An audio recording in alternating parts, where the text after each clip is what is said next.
President of the European Commission, Mr. Vice President, Deputy Prime Minister, ladies and gentlemen, dear guests, dear friends, just a quick word to say how delighted we are to welcome you here. Yesterday, many of you had conversations and engaged in dialogue yesterday here at the Grand Palais, which was built for the World Expo in 1900 and showed how France is committed to progress and science. And it's the first time that this newly renovated pavilion, the Palais d'Antin, has been made open once again to the general public. So it was built, this pavilion was built in 1937. It was Mr. Perrin, who was a Nobel laureate for chemistry, and he was convinced that by demonstrating to the French and to the world what science can do, we could convince them to embrace progress and therefore have science serve the interests of humanity. And I think that is our challenge with artificial intelligence, which is to ensure that these incredible technological innovations with new computing power, that all of the incredible advances of AI and its implications in various sectors be in the interests of humanity in a world that is disrupted by crisis. Thanks to open dialogue, we're lucky enough to have India, the US, China, Europe, the African continent, and the Latin American continent here. We have heads of state and government, researchers, civil society, entrepreneurs, investors, and that gives us an opportunity to engage in dialogue and to advance on this path of understanding science and ensuring that it serves collective progress. I won't be much longer. I'm incredibly pleased to have you here at this summit, which I co-chair with Prime Minister Modi. And so, dear Prime Minister, dear Narendra, I'm actually going to give you the floor now so that we can hear from you and hear what India has to say to the world on AI. Thank you very much for being here.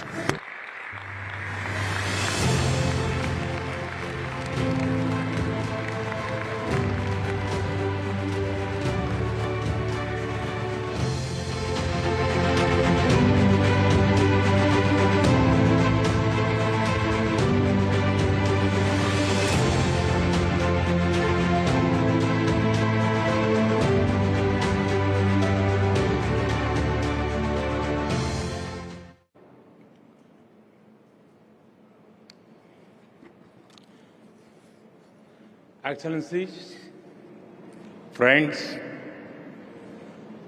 let me begin with a simple experiment. If you upload your medical report to an AI app, it can explain in simple language, free of any jargon, what it means for your health. But if you ask the same app to draw an image of someone writing with their left hand, the app will most likely draw someone writing with the right hand. Because that is what the training data is dominated by. It shows that while the positive potential of AI is absolutely amazing, there are many biases that we need to think carefully about.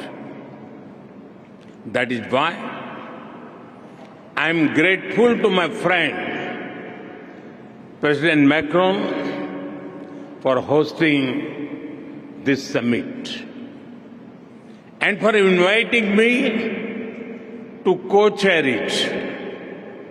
Friends, AI is already reshaping our polity, our economy, our security, and even our society. AI is writing the code for humanity. AI is writing the code for humanity in this century. But it is very different from other technology milestones in human history. AI is developing at an unprecedented scale and speed, and being adapted and deployed even faster. There is also a deep interdependence across borders. Therefore, there is a need for collective global efforts to establish governance and standards that uphold our shared values, address risks, and build trust. But governance is not just about managing risks and rivalries. It is also about promoting innovation and deploying it for the global good. So, we must think deeply and discuss openly about innovation and governance. Governance is also about ensuring access to all, especially in the global south. It is where the capabilities are most lacking, be it compute, power, talent, data, or the financial resources.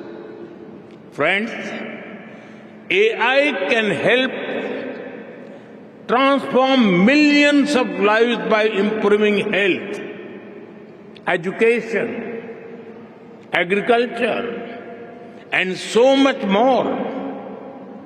It can help create a world in which the journey to sustainable development goals becomes easier and faster.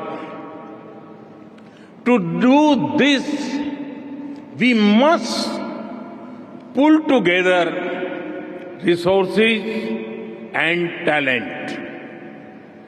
We must develop open source systems that enhance trust and transparency. We must build quality data sets free from biases. We must democratize technology and create people-centric applications.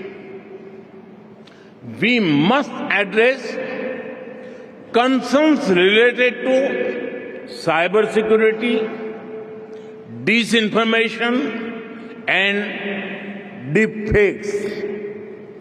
And we must also ensure that technology is rooted in local ecosystems for it to be effective and useful.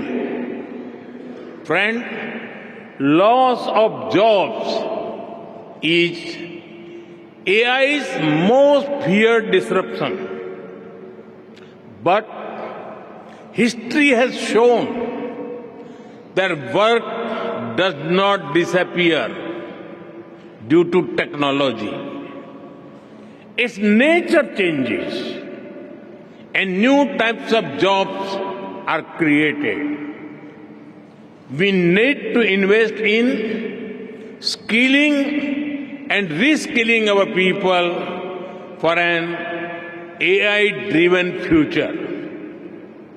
Friends, there is no doubt that the high energy intensity of AI needs to be looked into.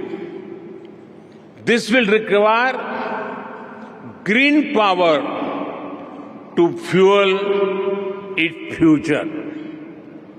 India and France have worked together for years through initiatives like the International Solar Alliance to harness the power of the sun. As we advance our partnership to AI, it is a natural progression from sustainability to innovation to shape a smarter and responsible future. At the same time, sustainable AI does not only mean using clean energy. AI models must also be efficient and sustainable in size, data needs, and resources requirements. After all, the human brain manages to compose poetry and design spaceships using less power than most light bulbs. Friends, India has successfully built a digital public infrastructure for over 1.4 billion people at a very low cost. It is built around an open and accessible network. It has regulations and a wide range of applications to modernize our economy, reform governance, and transform the lives of our people. We have unlocked the power of data through our data empowerment and protection architecture. And we have made digital commerce democratic and accessible to all. This vision is the foundation of India's national AI mission. That is why, during our G20 presidency, we built a consensus on harnessing AI responsibly for good and for all. Today, India leads in AI adoption and techno-legal solutions on data privacy. We are developing AI applications for public good.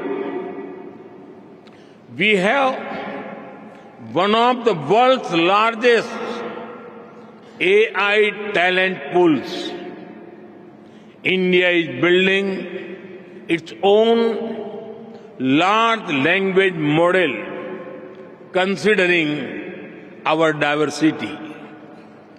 We also have a unique public-private partnership model for pooling resources like compute power. It is made available to our startups and researchers at an affordable cost. And India is ready to share its experience and expertise to ensure that AI future is for good and for all. Friends, we are at the dawn of the AI age that will shape the course of humanity. Some people worry about machines becoming superior in intelligence to humans, but no one holds the key to our collective future and shared destiny other than us humans. That sense of responsibility must guide us. Thank you.